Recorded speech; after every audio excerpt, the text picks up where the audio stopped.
Les matins de France Culture.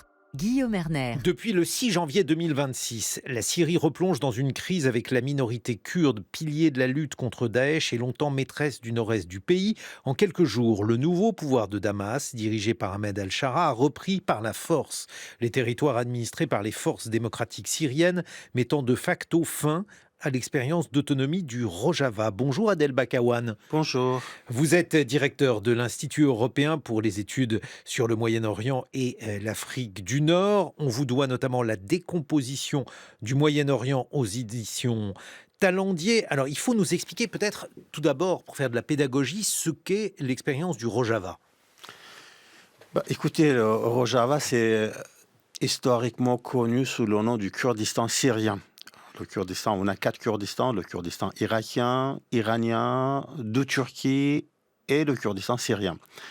En 2011, suite au printemps arabe, le peuple syrien est entré dans une révolte pacifique contre le régime de Bachar al-Assad.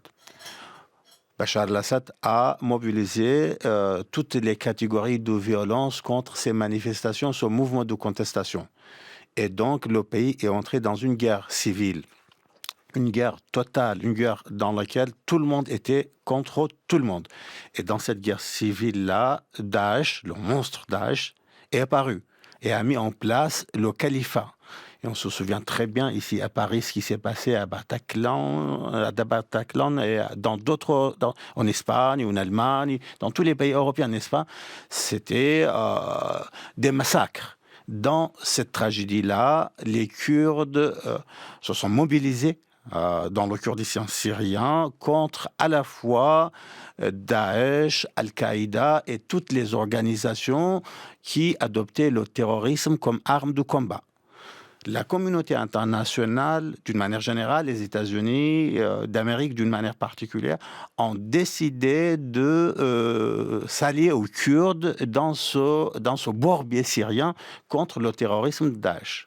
Alors, c'est dans ce contexte-là que le Rojava a été né. Et ce Rojava, aujourd'hui, il est mis en péril par la politique du nouvel État syrien. Qu'est-ce qui s'est passé? Pourquoi Ahmed el-Shara, qui avait a priori promis une république inclusive, eh bien, les choses ne se déroulent pas exactement de cette façon-là? Écoutez, qu'est-ce qui s'est passé? Vous avez le Rojava, c'est-à-dire le territoire du Kurdistan syrien, et vous avez aussi le nord-est de la Syrie. Le Rojava se trouve dans cette zone-là, cette zone très très vaste, c'est à peu près 30% du territoire syrien qu'ils appellent le nord-est. Les Kurdes de Rojava, avec qui j'ai échangé, le général Mazloum, avec qui j'ai eu des discussions, avec d'autres représentants, ne voulaient absolument pas aller au-delà, pendant ces 13 années de guerre, ne voulaient absolument pas aller au-delà du Kurdistan syrien, au-delà du territoire du Kurdistan, c'est-à-dire au-delà du Rojava. Mais ce sont les Occidentaux, notamment les Américains, qui ont mis la pression sur les Kurdes pour se déployer dans les zones arabes du nord-est de la Syrie, c'est-à-dire Raqqa, qui était la capitale du califat de Daesh, Deir ez-Zor et d'autres zones. Les Kurdes savaient très bien que ces territoires-là n'appartenaient pas au Rojava.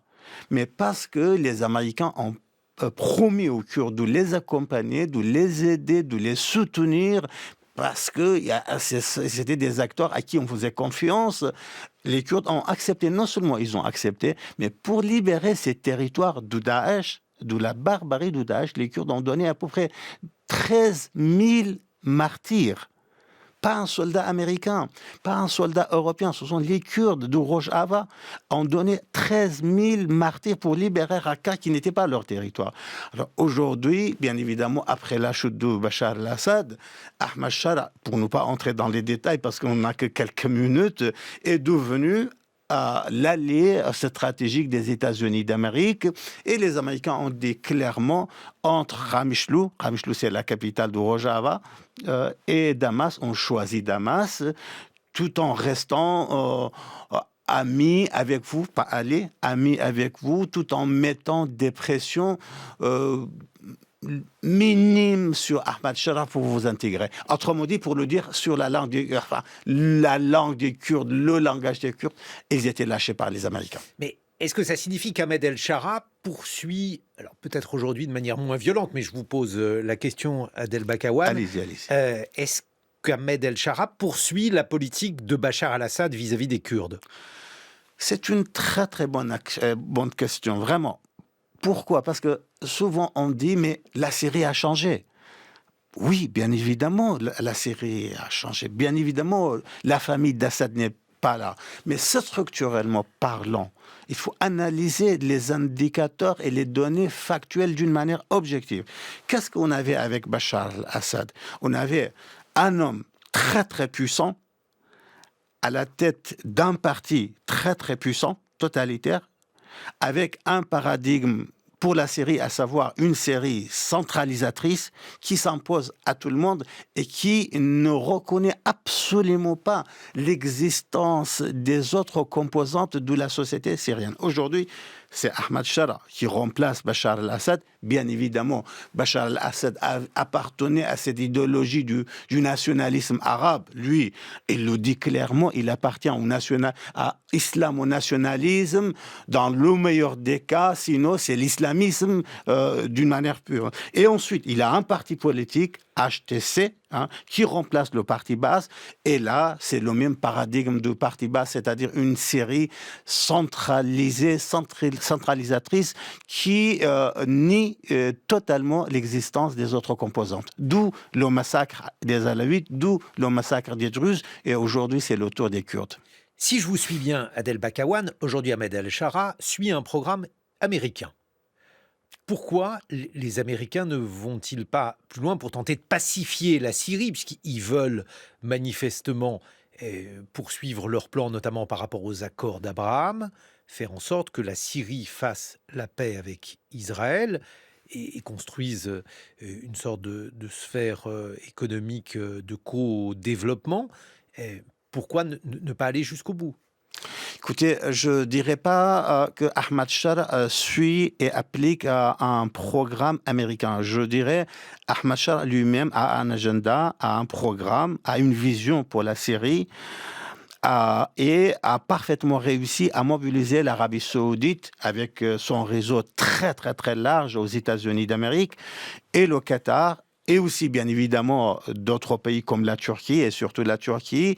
Ahmad Shara a réussi à mobiliser tous ces réseaux-là pour normaliser ses relations avec Donald Trump. On se souvient très bien que les Américains avaient beaucoup d'interrogations après la chute de Bachar al-Assad pour travailler avec la nouvelle Syrie. Et donc, ce sont les pays du Golfe, avec la Turquie, qui ont convaincu Donald Trump de recevoir Ahmad Shara à Riyad lorsqu'il s'est déplacé en Arabie saoudite.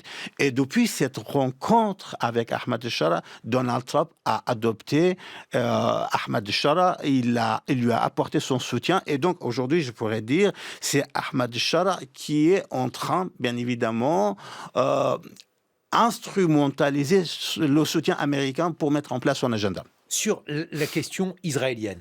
Sur la question israélienne, c'est très simple. Ahmad Shara a un programme, a un agenda, a une vision pour la Syrie. Pour mettre en place cette vision de la Syrie unifiée, centralisée, dans laquelle il n'y a pas de place pour les autres composantes, il faut travailler même avec le diable en personne. Dans la vision idéologique d'Ahmad Shara, le nationalisme arabe, l'islamisme, etc., Israël représente le mal absolu. Mais ce n'est pas grave. Pour mettre en place cette vision de la Syrie, nous sommes tout à fait, c'est ce qu'il dit, prêts à coopérer avec Israël, d'où la grande réunion ici à Paris entre les Syriens d'Ahmad Shara, représentés par son ministre des Affaires étrangères, et une délégation israélienne pour mettre en place des accords de sécurité qui les conduit, les doux, pour normaliser leurs relations. Et alors ça, est-ce que c'est réaliste? Parce que donc, les armées d'Al-Shara, elles sont constituées de Syriens dont une partie étaient d'anciens djihadistes. Inutile de dire que ces anciens djihadistes, comme vous le dites, considèrent qu'Israël est le diable absolu. Écoutez, je nous fais depuis quelques jours analyser les vidéos, les discours, les récits, d'où la base militante d'Ahmed al-Shara, d'où cette nouvelle armée.